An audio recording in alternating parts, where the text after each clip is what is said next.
Okay, today's question is about TMS dip. You can read the question in here. It's I answered that in details, but I think it's worth a video to kind of explain this a little bit more. But the question is, are you a believer in what some clinics call TMS dip, where it's normal for patients to temporarily have a decline in their cognitive function and mood before they get better? Okay, well, I'm gonna stop, in here. You can read the rest of the question, which is on our YouTube channel. I think I can answer it from here.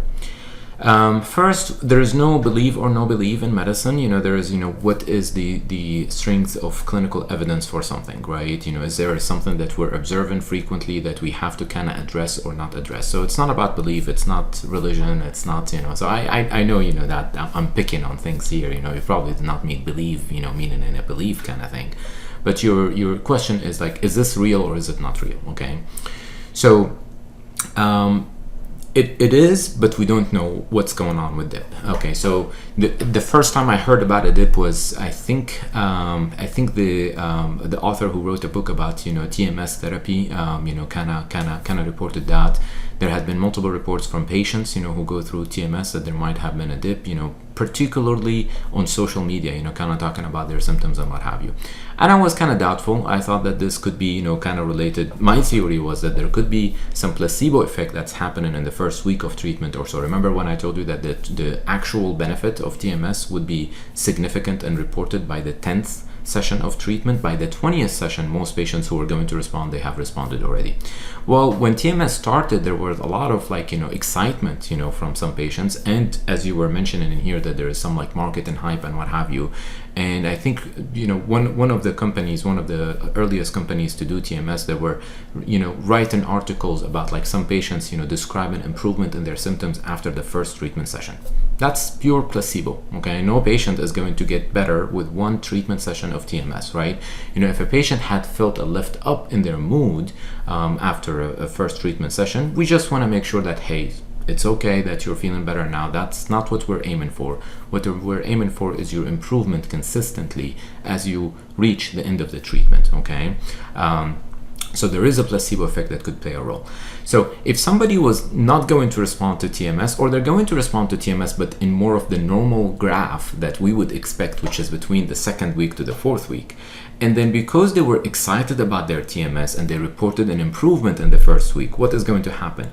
You're going to see a dip in their mood, meaning that their mood, improved significantly, in the first week, and then they got to the reality of things, that when that placebo effect kind of disappeared and they're now in touch with their own reality about where they are in their mood, and then TMS actually worked where it needs to be working, and that's how they came out of that. Okay, so that's a dip. That's different than somebody not responding. I'm not talking about somebody who went through TMS, had a hype, in the beginning, and they thought that they're going to do better, and then they did not, they declined again in their mood and they stayed down. This is not responder. Okay, but I'm talking about what could explain a dip.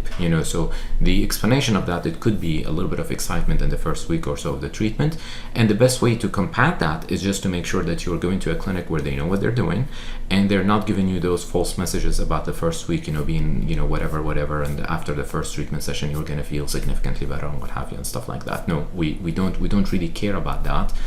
What we care about is how you do over time, and see that critical time between the second week to the fourth week, whether a patient responded or not. Okay, so that's the first thing.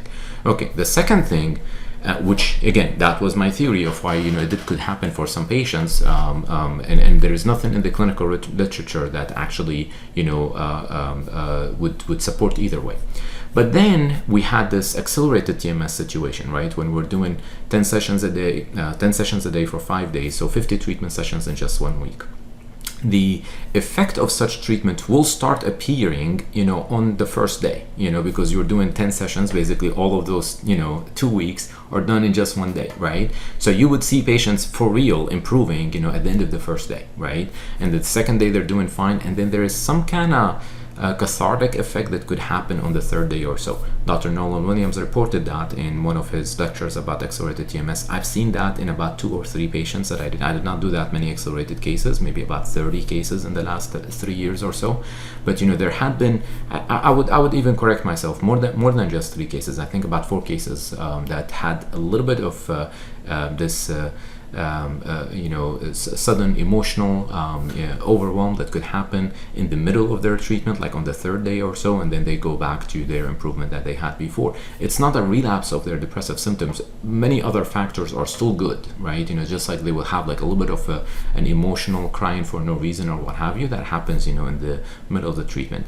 That kind of effect is also notable in ECT. In ECT patients, they could have similar things. So the short answer to this question then takes me back to like, okay, if we notice this when we're squeezing TMS in a very short period of time, and then that placebo effect is not a thing anymore, because those patients who are going through accelerated TMS are the most severe depressed patients, right?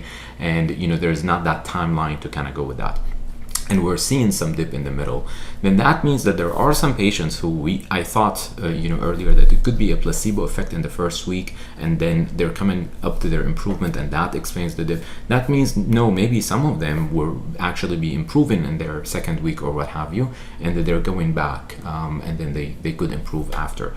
How do I take that to clinical life? In clinical life, if my patient reported improvement in basically their second to fourth week of the treatment, and then they declined as they're going to 30 treatment sessions, I'll throw in more treatment sessions to kind of bring them back up to where they were before. Notice that's different than somebody reported improvement on the first day of TMS. That's as I said, I think it's placebo.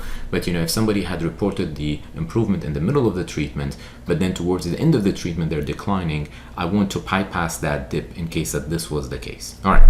So this was a very long answer to your question, but hopefully it's helpful for you. Okay, so you can go back in memory and see if that improvement was on the first day, and then you had a dip, and then you came back to where you were before, then that was a placebo thing that was in the first day.